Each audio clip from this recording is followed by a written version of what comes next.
Way. Patrick Delaney, District 7.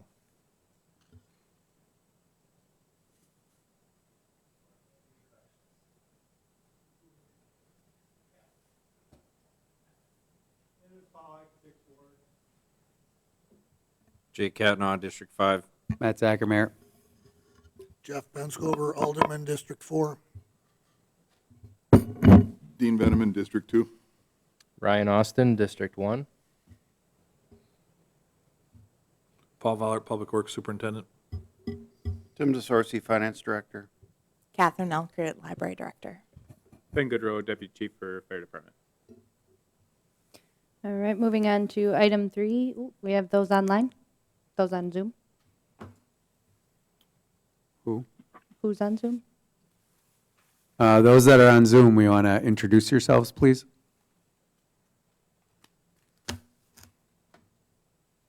Sue Schill, City Attorney. Anyone else? All right, looks like we have Sue Schill. All right, item 3 is our 2025 budget discussion.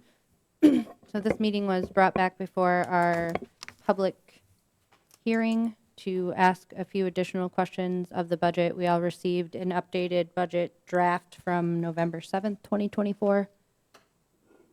Did anyone have any questions right off the bat, or did we want to go page by page through the budget?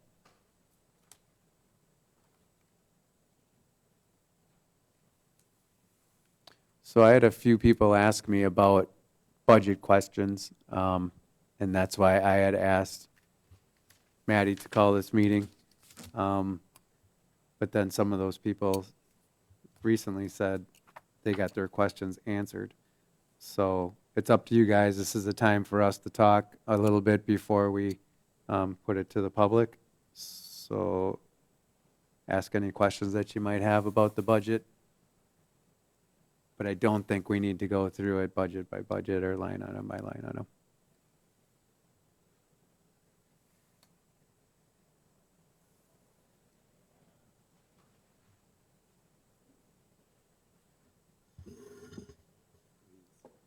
First off, I'd like to speak about the Humane Society. I see on there that we have a budget line item in there for I think it's 76,500, which is absolutely insane. There is nobody in the state that pays that for animal control. How dumb are we to do this year after year? I don't understand it. To me, it's absolutely ridiculous that we would do something like this. We're definitely being taken advantage of by the Humane Society, our local Humane Society. I think we should take that out of there and set aside $25,000 for and then put it out for bid for animal control. So I'm going to make a motion that we take out the Humane Society, set aside $25,000 for animal control, and put it out for bid.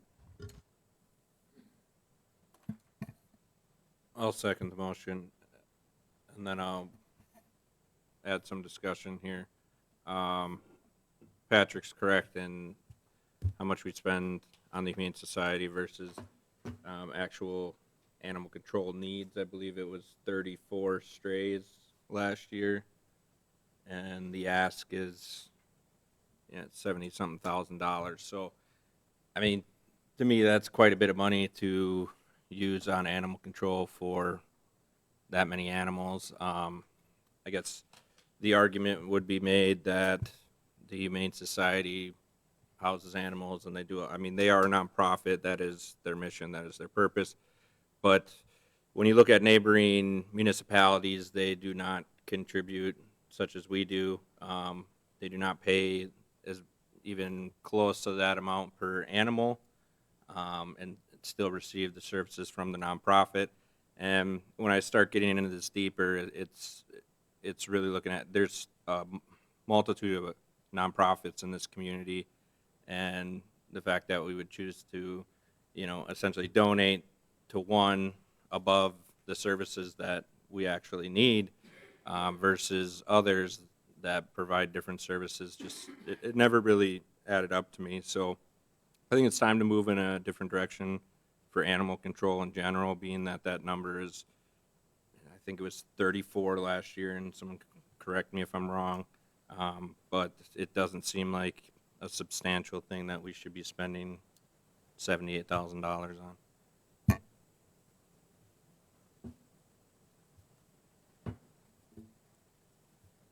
Any other comments on? So last year I had reached out to other humane societies, and honestly, there's nobody in this state that is as dumb as Wisconsin Rapids. And I've reached out to other municipalities. They pay in the hundreds of dollars, some are in the thousands of dollars, and it's like low thousands. The highest one I found ran their own pound, and they spent $40,000 a year to run their own pound in their municipality. So I find this a waste of money, and I think that we are leaders. We're supposed to be community leaders. Let's do something to lead and do something that's right for the citizens of Wisconsin Rapids. So I have a question for Tim. If we move forward with doing that, the Humane Society budget row would essentially look similar to the Heart of Wisconsin budget row, where we no longer see that we're contributing 25,000 that's elsewhere. Correct. Where is the elsewhere? Just The Heart of Wisconsin? well, the Heart of Wisconsin is now being paid $25,000 a year, but that's through a contract. Right, and that's coming out of the room tax Okay. allocation for economic development. And just as a comment on the Humane Society budget, they did send us a contract proposal for $76,000. That's why it was inserted in the budget as a placeholder. It is going to be on the Tuesday's Finance and Property Committee agenda, their proposal for services in 2025. I assume our contract with the Humane Society is up at the first of the year. Is that accurate? So if we remove this, we have less than 2 months to find someone else to provide services. So I guess my point is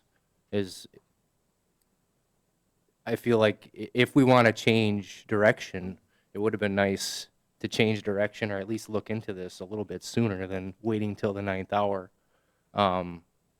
I don't disagree.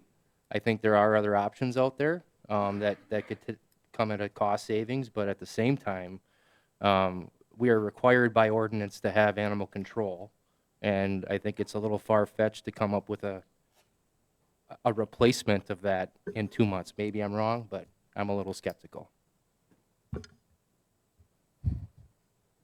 Actually, the Humane Society is the one that had brought that up. I had spoken with the humane officers for Wood County and also the sheriffs, and they said that the state law that they are referring to actually, most municipalities do nothing in the state of Wisconsin. They don't have animal control, and none of them do what we do, which is insane. So, the humane officer said that you really don't have to do anything. So, I mean, we should take care of our strays. I do believe that. But if we go a month or two without it and we save the taxpayers tens of thousands of dollars, I think that would be in the residents' best interest.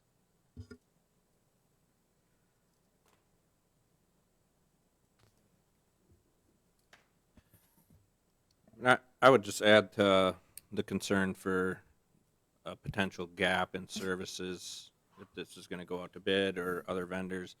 As far as animal control, I mean, if you look up companies that do that, there is many services offered. If we're talking about strays in that time period and we aren't going to go, we won't have a contract in place, I mean, they would still provide services if you called out. I mean, that's kind of their business. So it's not like there would be strays running around the streets of Rapids, I would assume our officers who would show up to those calls would, be enabled to call one of those services or run it through a supervisor to call one of those services.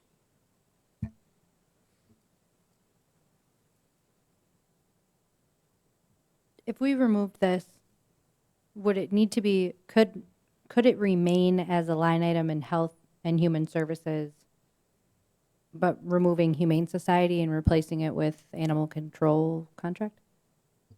Sure, yeah, I can change that.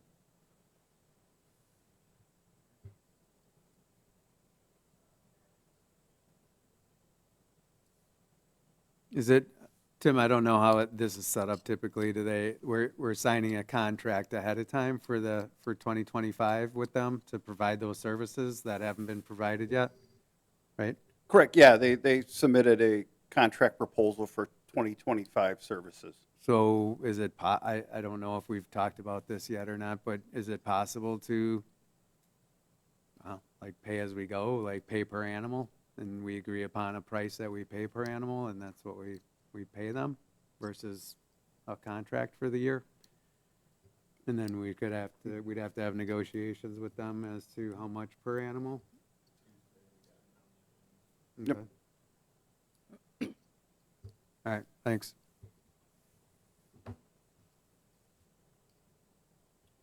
So are we saying that we need to go over this on Tuesday then? Is that, because it's actually in the finance agenda, you're saying, the contract? Is that the way I understand, Tim, that it's on the contract for Tuesdays, it's on the finance agenda? Good. So Patrick's moving to remove this from the budget and proposing that in his motion that for $25,000 we put these services out to bid.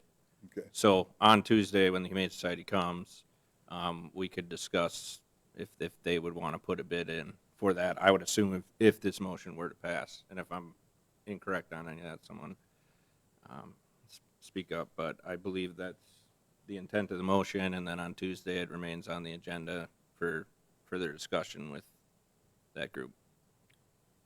so we leave 25,000 on if this motion passes as a line item.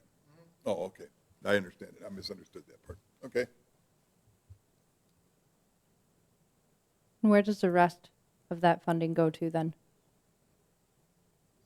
I mean, I guess that's up to this council if, the difference between obviously the 76, the $49,000 or excuse me, 20 or $51,000 could go, we could place it in contingency. All right. We have a motion and a second. Any more comments, concerns? Well, Tim? can I just clarify the motion for the minutes? Yeah. Just so I have motion by Delaney, second by Catnow to reduce the Humane Society budget line item by $76,000 and set aside $25,000 for animal control and solicit bids for animal control services. Is that? Okay. No more comments? All those in favor? Roll call? Aye. Aye.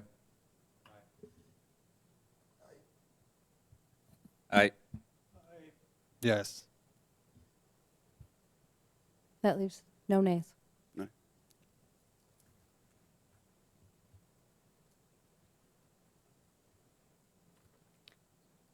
Any other questions on other budget items?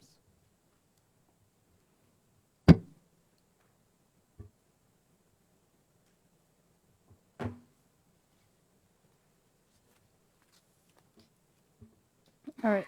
So I noticed that we have, in the library budget, there's a section for items, it includes items that we, in other departments, have funds for. So we don't allocate, like, replacement funds for buildings into the streets department budget, but we have that in the library budget. Why do we do that? That's a really good question. The city owns the building, but the governance over the building, what happens in there, is up to the library board. So that makes it a little bit more complicated than other city departments where the council has full control over both sides. Really what this means is that the library board and city council have to work kind of hand in hand in repairing and making, planning for capital improvements in the library. Historically, I think there has been some attempts to do that, but hopefully in the near future, we can kind of institute that moving forward. I know, again, before I arrived, the council put forth $100,000 towards the most recent capital project called Learning Futures. So $100,000 for new carpet and to repair the skylight on that second floor, whereas the library board did a significant amount of fundraising and we received money from the endowment. So it's kind of like a partnership. But you're right, in terms of, you know, how does the library factor into kind of capital improvements in the city, there hasn't been kind of a set schedule. Okay.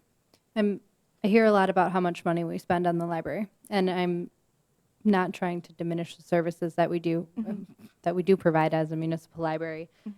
Just trying to offset the way that that looks on paper, where if we had the capital improvement budget separate from the library budget, then we would Yeah. it would appear that we have two separate buckets of paying for library to run the library and Yeah. then paying to maintain a library. You're right.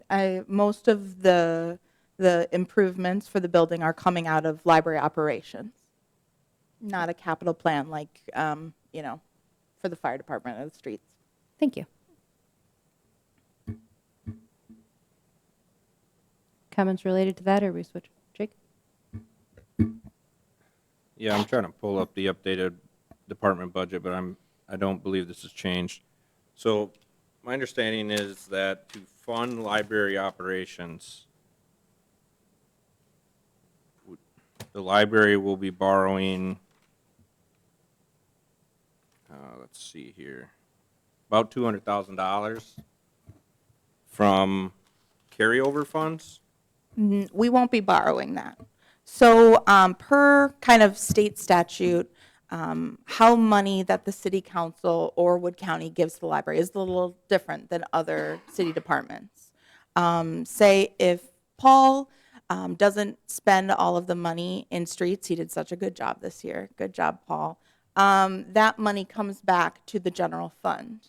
The library, because of kind of the protections in place, the fact that the library board kind of has to make all those decisions, any money that is left over at the end of the year does not go back to the general fund of the city. It moves from kind of the library's operations budget to an account that historically has been called the library's carryover. Historically, that's, again, I can't really speak to that. More recently, the library has been coming in significantly under budget for a lot of different reasons that we can get into, mostly staffing concerns and kind of complications from COVID. But those savings have kind of added up in a way that the library board isn't wanting to do in a continuous manner. So instead of just, you know, sitting on that money, the library board is using that as a way to kind of decrease the amount of operations that the city has to pay for. So that $200,000 is basically money that we've saved in the past few years. Correct. So being that I'm familiar with how the process works. So there's an appropriation that goes out to the library. It's basically the city funds the library board decides how to spend it. I guess my issue that there's carryover is that we've gone through this year to year, and based on what we've been giving you, there's been extra that is now in a fund that is going to be spent to maintain operations, but only for a period of time until that fund is depleted, and then the library will lack the funds to maintain operations unless it were to make changes to offset that money, of which none have been proposed or talked about. So there's the offset funds. Was there about, how much is in there, Tim? 500,000? Yep, it's $500,000. So, yep, so there's 200,000 coming out this year. Yep. So it looks like you're good for 2025, 2026. But if there's not changes at the library going forward, you will not have enough money to fund operations. I think that theoretically, yeah, you're right. The library board has been using carryover funds to kind of help the city in the budget process, right? I think the library has made significant cuts the last 3 years, specifically the years that I've been in charge of the budget. I can't really speak to my previous administration, but we have come in significantly under budget. And the reasons for that are mostly staffing. Things that, in '23, we were without 2 major positions for 7 months. That's not something, that's ideal or planned for.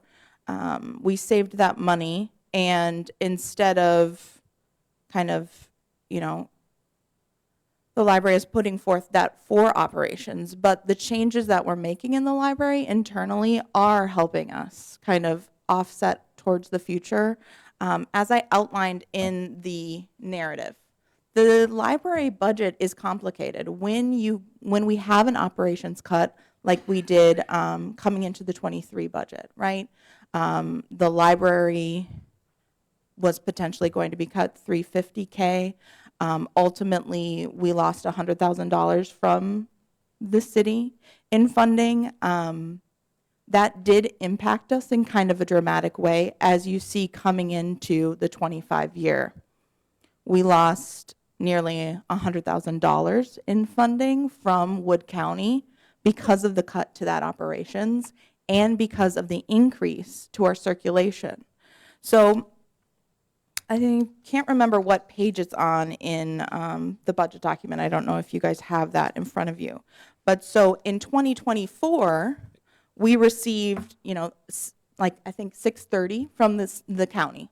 We're bringing in that funding because of the reimbursements we're receiving from Wood County. But in 2025, even though we had a cut operations budget, and increased our circulations, we're bringing in a decrease of $100,000. So it's a dangerous Which is coming game. from the county. Which is also coming from the county, yes. Which you're now asking for about 86,000 from the city, more than you did last year. Yes. So you're Yeah. looking for us to offset it. You have carryover because in previous years, the budget that was put forth, for whatever reason, asked for more money in the appropriation than was necessary, so there's money there. You're asking for more money now to maintain operations, and going forward, once this fund is depleted, which will be after the next budget cycle, we will be in a situation where the library, with current funding, does not have enough to fund operations. Unless you guys were to make significant changes, and you mentioned staffing, and I'll go over that quick. So the management salaries at the library, which is made up of 6 people, is a total of $492,000, and the staffing below that of 12.5 associates is $478,000. So I've mentioned this in prior years, but heavy level staffing on the upper end at the library of 6 people that spend more than it costs for 12.5 associates. We're now seeing that operations will not be able to continue at a certain point without additional funding, which isn't guaranteed. And I guess with all this together, my question is, what is the library board and what are you going to do to set the library up for a future so that in a year or two, we're not looking at the city borrowing additional money because we borrow money to operate the government every year to continue operations at the library? Or are you going to make the change to operations at that time?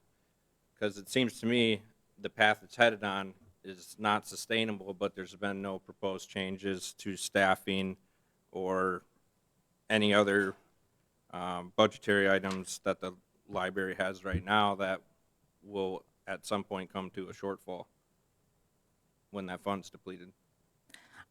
Well, Jake, we have made cuts, right? We did lose a full-time staff member in 2023. That was also part of the management team. And you're right, the library does have 6 librarians on staff.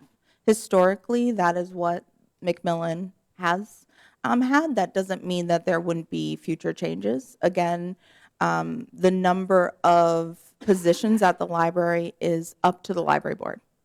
And those decisions, you know, for better, for worse, are made by the library board. When you look at the comparison of the libraries, Hang on, that was a question. So you're funding your operations from borrowing with a carryover this year. That carryover will eventually be depleted. As a community member, as a representative of the city, what is the plan going forward for the library to continue operations once that fund's depleted? Because you're borrowing $200,000 from it this year to operate. It'll eventually be gone.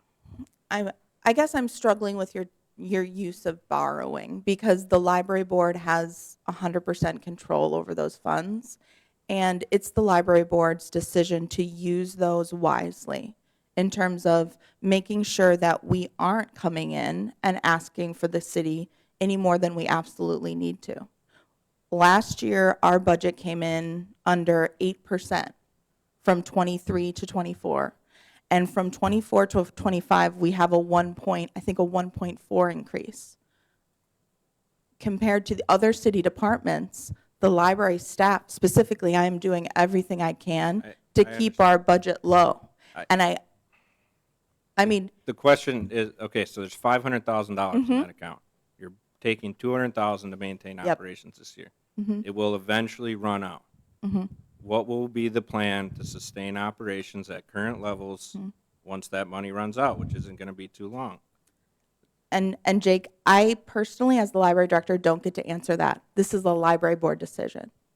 I have lots of plans in terms of increasing operations for things like, you know, by having more programming, we bring in more people and we circulate more items. So we're bringing in more money from the county, right?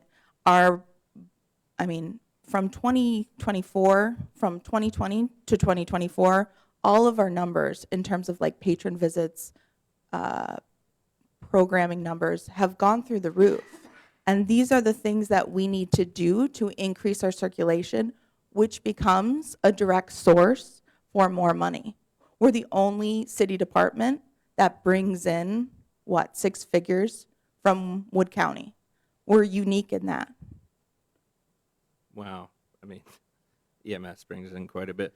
But I guess. For reimbursement, I guess. Right. When you look at, so your circulation numbers went up.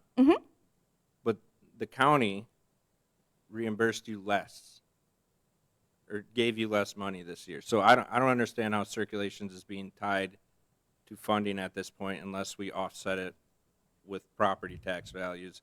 And my concern really is, you know, we could talk about the budget and compare it to other libraries, but I mean, just the basics of you're borrowing money from essentially a savings account, which exists because essentially the library was overfunded compared to what it budgeted for, or it was budgeted incorrectly in prior years. So that's money we already put in, and now it's being borrowed to operate. It'll eventually be depleted, and it sounds like there's no plan to head on a path to maintain operations at current levels without borrowing from this account that will eventually be gone. See, Jake, that's where we disagree because there's lots of paths to increase. Well, I'm asking, what are they? Yeah, and How do you make up that $200,000? No, of When- course not. I mean, I guess from the council's point of view, how would, isn't that a very reasonable way of using carryover spending? For now. Yeah, exactly. But what are operating in the future? I mean, are we all going to be sitting around here in 2026 and all of a sudden we hear there's a huge cut to library operations because corrective actions weren't taken going into 2025 and they were borrowing money to operate the whole time and now Yeah. they're out? Like, I- what's the plan? I'm worried that perhaps in my narrative, I didn't really break down kind of the formula for how we receive our county reimbursement, which is a huge source of revenue for us, right? That's about 40% of our revenue each year. It's kind of wavered. More recently, it's increased because of the Wood County is now reimbursing at 100%. But so basically, it is kind of counterintuitive because we search more, right? We should be getting more money. That's not how this works, unfortunately. Patrick can also explain this really well. It comes down to unit cost. So because, we're using data from 2 years ago, when we're figuring out the operating kind of reimbursement responsibilities from Wood County for 26, we're using circulation numbers from 24. And so for 25, right, we're using numbers from 23. The fact that we circulated more is great. And the fact that our budget decreased, I mean, theoretically, from a budget perspective, is good as well. But what that kind of relates to is a decrease in a unit cost. So the unit cost is literally found through operating expenditures divided by physical circulations. And you get that 1 unit cost. The unit cost, there's a lot of thought behind it. Is it accurate about what a good encapsulation of like library services is? It's just kind of trying to get to a ballpark. But basically that unit cost is then multiplied by the non-resident physical circulations in the county. So none of you guys are a good example because you all live in the city, obviously. But say Bill Clendenning lives in Grand Rapids. He's on my library board, so I can pick on him, right? Every time he comes to the library and checks out a physical book, in 2 years, Wood County has to reimburse us for that cost because all that money was spent, right, to make that happen. We have to kind of do all the spreadsheets and the math and get in the annual report so we can do that data, and that's why it takes 2 years. But basically, Wood County is reimbursing us at 100%, just like, if Maddie comes in and checks out a book. But I understand. do you, so the, I if do the understand units that, cost, but it doesn't really answer my question because the city funds 60% of your budget. Yep. The county funds 40. yep, So that is not going to. it's not going to completely erase the problem, but if we increase circulation and increase our programming, increasing kind of we hope to continue to draw and increase our funding that way. But you're right, at a certain point, the city will potentially need to change how it's funding the library. And the library board will need to potentially make changes to the library staff. Yeah, that is my belief, and I lean more towards the library board, the self-governing body. That anytime we try to speak about what may or may not happen at the library to put them on the right financial path, we get back that that's not our decision. It's the library board's, which is correct. It is. But we've seen year after year. I mean, these changes aren't being made, and at the end of it all, the city gives you an appropriation, which we now know there's been carryover in essentially a savings account that is going to be used to fund this year. So potentially gave too much in prior years. There's no plan on how to offset this $200,000 for operations that's being borrowed from that. That account will eventually be gone. And I spoke with a library board member after this. The city's responsibility is to decide how much to appropriate, and then the library board decides what to do with it. So you've mentioned this before, the library budget functions completely different than what other city departments do. So it almost seems to me like before budgeting, we should be looking at how much we're going to be appropriating, because all these different factors come together, and it seems like, well, we haven't been giving the right appropriation. There must be a disconnect somewhere between the library board and the council, and the message has kind of been, hey, it looks like operations need to change, yet they don't change. I asked you if there's a plan. There's not a plan besides maybe circulate more books. So I think we're at a point where we really need some type of plan laid out on how the library is going to continue to operate at current levels when it's borrowing from its own savings, asking the city to offset the county's costs, and it's still going to fall short in a couple years, or this community is going to look at the library in a couple years and wonder what happened because there wasn't a plan put in place to maintain operations. And that's my concern, is that this should be being done now. We shouldn't just roll over every year and then it's like, hey, we've been funding from our savings, we're out of money. We now need more money, or we have to let people go, and we don't want to be in that situation. So I think now's the time, this is the year to look at those things and come up with a plan and take a look at, the city's funding to the library with offsetting the county. Are we going to be able to do that? Are we going to be able to continue to do that? Because the city budget as a whole, which may not be relevant to the library, but we borrow money to operate the government every year. So without a plan in place, we're essentially committing at this level of operation to borrow more money to run the library. And it's up to the library board to make those adjustments so we don't have to do that. And I hope they do. So is this all future recommendations, or are we talking specifically about the 2025 budget? Well, we haven't talked about the appropriation yet, right? So when is that? That talks in December? No. When is that, Tim? Because eventually at some point we say, here, McMillan Library, you have this amount of money for the year, and the board takes it. Yeah, and that's what's spends in the 2025 budget. So when you approve the budget, You approve that the appropriation. I thought it was a separate vote. No. Nope, okay, so I guess we're talking now and future. Yeah. So we have a meeting, there's a meeting after these meetings to talk about what we want to do in the future and how we want to get ahead of all of these conversations. So 2025. Well, and Six I to 25. do just want to point out that in terms of like the bottom line of what the city is giving the library through property taxes, the request that we're asking for in 25 is still less than what we were asking for in 2019. So we are making do with less from the city. We're facing the same kind of financial stresses that the other departments are. And many of my other departments are coming in with, 3% budget increases, 5% budget increases. And that's reasonable, right? Costs are growing. Insurance is huge, right? But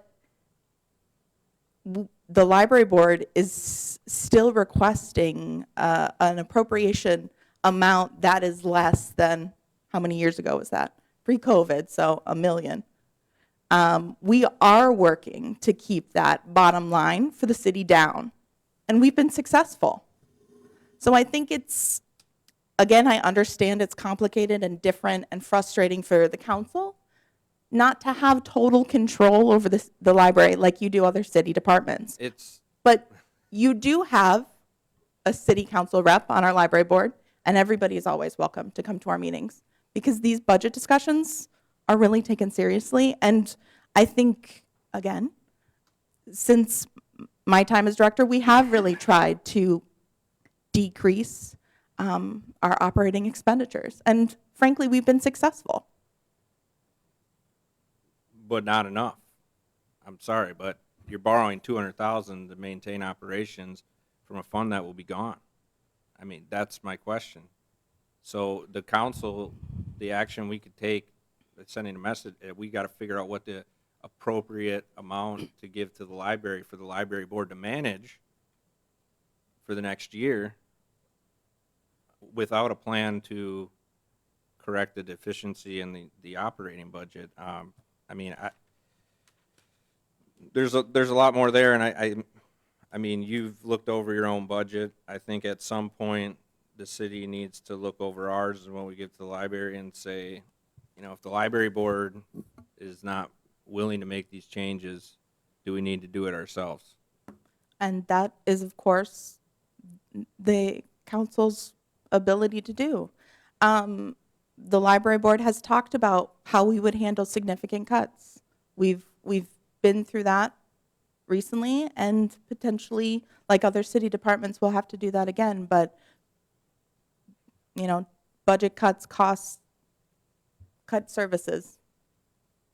And if the library board would have to make those decisions as well.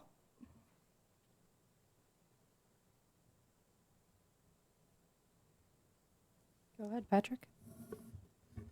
Okay, so when Catherine first came on, we really didn't get the greatest, I don't know what you would say, maybe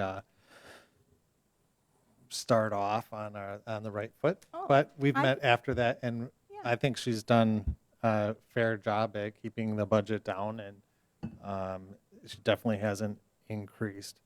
I do want to follow up on a point that Maddie had brought up about the building and grounds. Yes. That is the city's responsibility.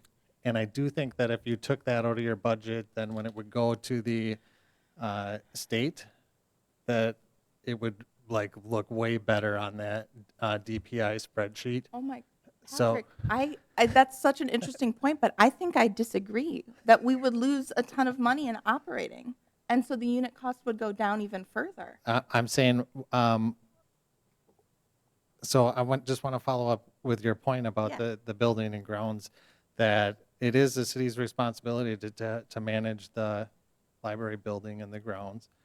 And I think what we should do is we should set aside a separate building and grounds fund for the library, separate from the library budget. And it can be the $180,000 that they have in their budget. And then every year we don't have to hear about the elevator. I think they always talk about the elevator. They always bring Hey, up the we're elevator. getting that that Yeah, fixed okay. with no cost to the city. I think that's a really interesting idea, and frankly, my first impact is to love it. Sorry, Jake's not here. Sorry, Jake. I'm definitely not someone who loves facilities management, but we would have to. We should definitely Yeah. kind of but it's. I think we're going to have to bring Sue in on this, unfortunately, because that's when I've never heard of this, but how in terms of because the library board is in control of the facility, even though the city owns it. Correct. Yeah. I do believe that there's Good. something that we could do do. that would Cool. make the budget look a lot better as compared to other libraries, because if you compare it now to other libraries, seems like it's way overfunded. So, that's one thing. What was the other thing? I did have one more thing for you. Oh, in years past, the library has done a lot of fundraising and stuff, and I really don't see a whole lot of fundraising money coming into our library as of recent years. And I'm wondering, like, you guys have plans on raising funds to Well- help alleviate the citizens of Wisconsin Rapids? Here's Patrick. I love this question. You're right. I'm not as we haven't been doing big flashy things. We don't have a capital campaign going, but like I just kind of mentioned, we do have an elevator process, elevator replacement progress project that is happening next year, and the library secured $500,000 from the Legacy Grant Foundation. So that's a significant amount of money that the library went out and got for the library's building. Obviously, having an elevator in a public library is essential, much of our collection and much of our resources is on the second floor.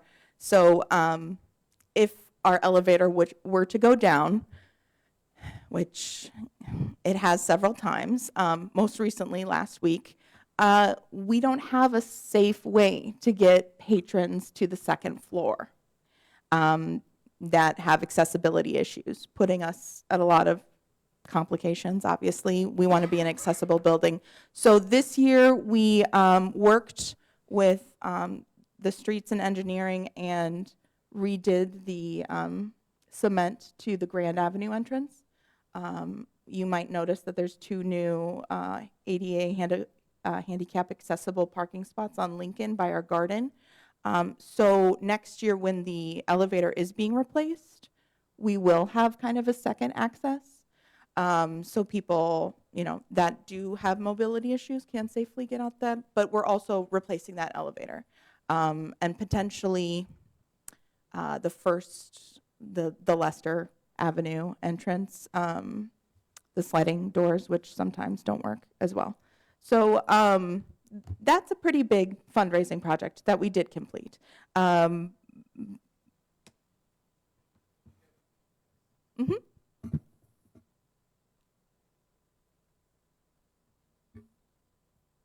you. So, follow up on something I asked you last time, and you did send me these, which I appreciate, but this will have to be a budget adjustment. I asked about furnishing and fixtures, and then you followed up and sent me the Munis report from that. So there's been $361,000 spent in furnishing and fixtures in the past 3 years. The Munis reports on this show that those are not, a majority of those funds are not going to furnishing and fixtures. Obviously, Demco is a large vendor, but there's several payments. I mean, there's payments to Water and Light on here, Wood Trust Bank, other libraries, multiple individuals. I could go on, but it doesn't seem like things are being either coded right, or these need to be moved to miscellaneous or to other places in the budget, because they do not fit the term furnishing and fixtures. And Water and Light, for an example, there is a line item for that, so those should. So those were coded in, I think, 2022 by my predecessor. I can't speak to that, but when I also sent you the kind of the historical data we have behind our expenditure codes. These were coded in 2024. Yeah, the Water and Light. Yeah. So that's 4/10/2024. Well, that is definitely a mistake. Thank you, Jake. Yeah, that was a miscoding. Yeah. That's what I'm saying. Yeah, Okay. Yeah, when you, that report that you sent, yeah. Oh, So yeah. I corrected that Yeah. in the system, so that should be cleared out of there. But you're right. I mean, historically, the furnishings and fixture line has not truly been just for like the buildings and grounds furnishing and fixtures. The library has traditionally used that line as supplies other than for those which a more specific object code is provided. So programming and supplies specific to library services, library consortium are obligations. So that's where you see the checks made out to other libraries and to the individuals, because those are lost materials, lost reimbursements, things like that. And other kind of specific examples would be like the Demco, which is like library displays, Right. book carts, processing materials. We also use this as kind of like our internal communications platform. So things that there isn't a different line item for, but you're right, this isn't what I would ideally do, but one of the ways that we kind of keep track of our expenditures is to try and be consistent in our coding, so we can watch and look at the historical data. If it was up to me, Tim's going to be grumpy when he hears this. I would change all the codes. Jake? Well, I would go I think you crazy. need to. I mean, this account is titled Furnishing and Fixtures. I had asked about it because it oddly added up to $70,000 per year. So I asked you, are you buying $70,000 worth No, of furniture? I don't have And I any mean, new this is furniture. more a lot of this can go in other areas of the budget. A lot of it's Jake- miscellaneous. If it's lost items, put it somewhere else, but these things certainly aren't furnishing and fixtures is my point. Great news. Tim says I can change all the codes. So next year, you're not going to have any historical data that makes any sense, and that's kind of on you. Well, it's actually, I mean, this year it's misleading in the budget because Yeah. and previous years because it says you're spending $70,000 on furnishing and fixtures, and No. that's not the case. I mean, these are It's, payments all over the place to yes, multiple different things. supplies that we don't have a more specific object code. Well, and a lot of individuals, which I understand are lost items. Yeah. I mean, maybe it should go not in furnishing and fixtures, water and light, Wood Trust Bank. I just don't Wood know. Trust Bank is the Visa bill. Okay, well, I mean, without that statement, and we don't really know what's on there. I just think this specific budget line Should be changed. is not appropriate for what the coding and spending is in there. So I don't have any critiques of anything that's been spent under this coding, just that the budget doesn't reflect correctly that this is being spent on furnishing and fixtures. Well, Jake, thank you, because I can't wait to change all my codes. I'm not joking. I'm actually over the moon excited about this. I mean, yes, I am. Thank you. So Tim, I mean, I don't understand this.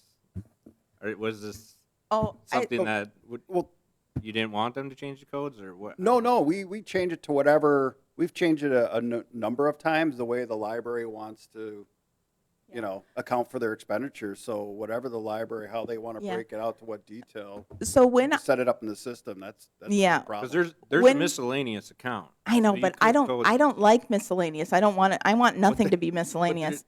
But so when I arrived, how about this? I had been told that the Sweet Finance Department had just done a lot of work in our codes. And I didn't want to kind of make them undo all the work that they had just done. And again, this is like my own, from my previous experience with a different finance department, changing the codes was just a battle. So I just didn't want to inconvenience the finance department, which already helps the library a lot. So, but now I get to, yeah. And we're keeping the code the same as the line item for 2025? Yeah, Okay. I unfortunately, So yeah. we will talk about this again thank at you, our Maddie. next budget meeting when we talk about what we need for the future. And Otherwise, we can change the codes and then we can just adjust the budget to match those. I mean, I think we're putting a budget out to the public. Like I said, 361,000 over the past 3 years. Some of it furnishing and fixtures, some of it not. I mean, if someone wanted to look at the library budget, I think it should reflect correctly to where the money's being spent. It's their tax money, and just to say we're going to do it next year, I don't love that, but. is there time to change it before next week when we have the public hearing meeting?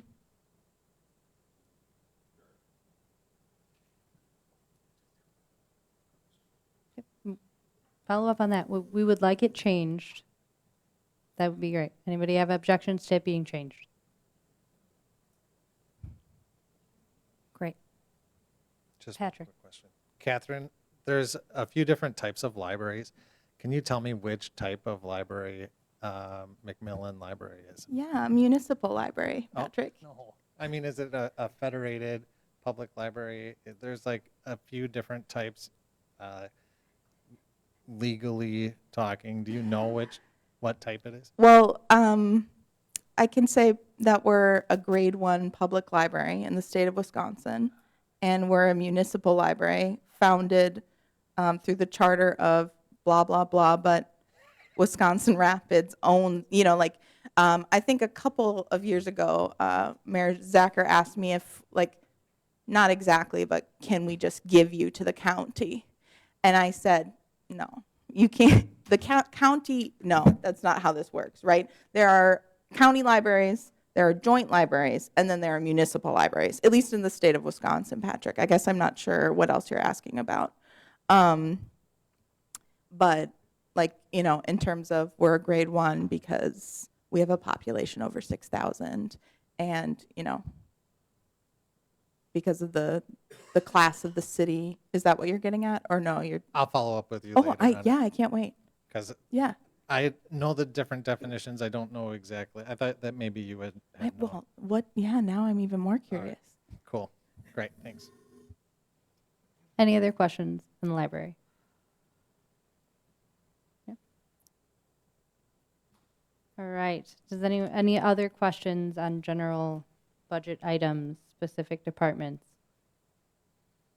Fire department, maybe?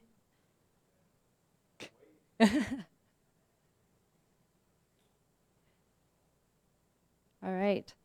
So I do have a question for you all for our public hearing next week, which is our meeting agenda item number 4.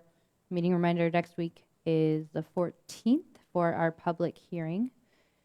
During that meeting, is there anything specific that you all think would be beneficial to help visualize this budget for the public?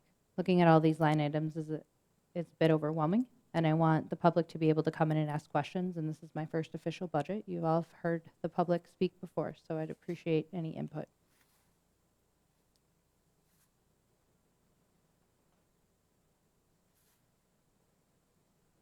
Graphs, charts, whiteboard, anything? We're just going to graphs. So Tim did give us that budget. What do we call this? The budget highlights document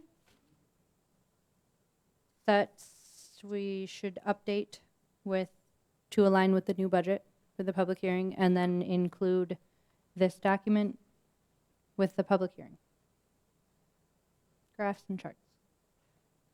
Okay. Is there anything else, or should we ask our departments to prepare summary of their department, present anything, or would you like to do like we did going through the department budgets?